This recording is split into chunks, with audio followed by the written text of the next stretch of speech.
Train के आखिरी डिब्बे में खड़ा अंशुल उस पल पूरी तरह सुन्न पड़ गया था, क्योंकि उसके सामने वाली सीट पर बैठी लड़की की परछाई साफ दिख रही थी, लेकिन उसका शरीर वहां नहीं था।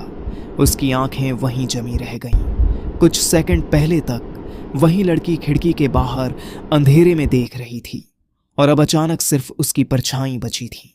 रात के ठीक 1:17 बज रहे थे। ट्रेन किसी सुनसान जंगल के बीच से गुजर रही थी। बाहर न कोई घर, न कोई रोशनी, सिर्फ काले पेड़ों की लकीरें जो खिड़की के बाहर भागती हुई दिख रही थी।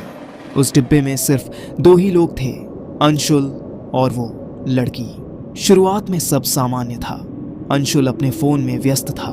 उसने ध्यान ही नहीं दिया कि कब वो लड़की आकर सामने वाली सीट पर बैठ गई। बस एक बार नजर उठी थी, सफेद कुर्ती, बिखरे बाल और एक अजीब सी खामोशी। करीब 15 से 20 मिनट तक दोनों के बीच कोई हरकत नहीं हुई, लेकिन धीरे धीरे अंशुल को महसूस होने लगा कि कुछ ठीक नहीं है। डिब्बे का माहौल बदल रहा था। जहां वो बैठा था वहां सब सामान्य था, लेकिन जैसे ही उसकी नजर लड़की की तरफ जाती, वहां की हवा भारी लगती, ठंडी और अजीब तरह से शांत। उसे ऐसा महसूस हुआ जैसे वो लड़की अकेली नहीं है, बल्कि उसके आसपास कुछ और भी है जो दिखाई नहीं दे रहा। अंशुल ने खुद को समझाया, शायद थकान है या दिमाग का वहम। तभी ट्रेन एक छोटे से स्टेशन पर रुकी। प्लेटफॉर्म पर हल्की पीली रोशनी थी, लेकिन वहां कोई इंसान नहीं था। एक टूटी हुई बेंच और हिलती हुई ट्यूबलाइट, बस यही दिख रहा था। अंशुल ने बाहर देखा, और जैसे ही वापस मुड़ा, लड़की अब उसे घूर रही थी। उसकी आंखें बिल्कुल खाली थीं, न कोई भाव, न कोई हरकत, जैसे वो जिंदा ही नहीं थी।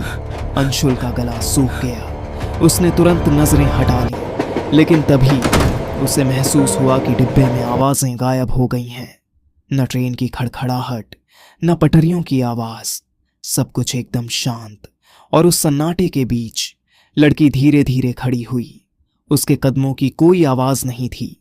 वो सीधे डिब्बे के आखिरी दरवाजे की तरफ बढ़ी, जो अंदर से पूरी तरह बंद था। अंशुल अपनी जगह से हिल भी नहीं पा रहा था। लड़की दरवाजे के सामने जाकर रुक गई और कुछ सेकंड तक वहीं खड़ी रही, जैसे किसी का इंतजार कर रही हो।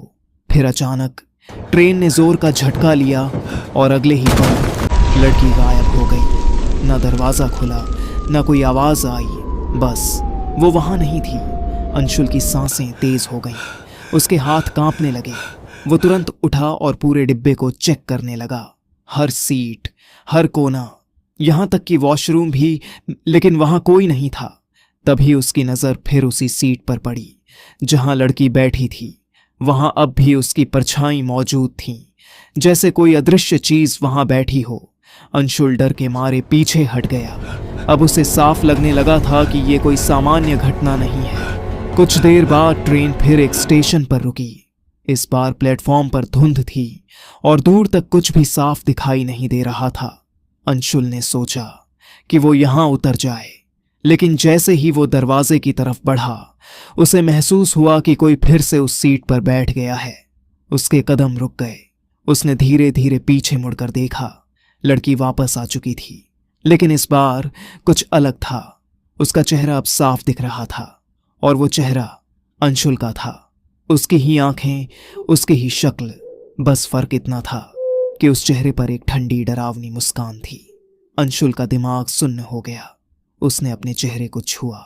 सब कुछ ठीक था, लेकिन सामने बैठा वो उसकी हर हरकत को दोहरा रहा था, जैसे वो कोई परछाई नहीं बल्कि असली था।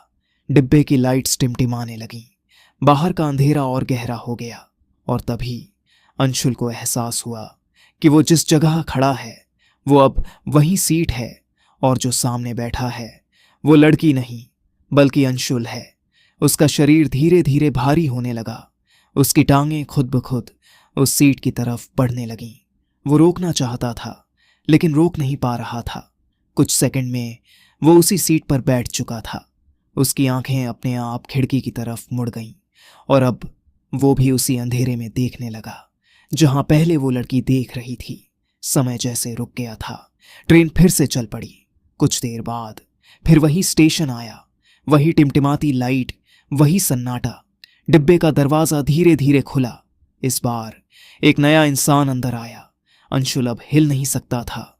वो बस बैठा था, सफेद कुर्ती में, बाल चेहरे पर गिरे हुए, और उसकी आंखें खाली थीं।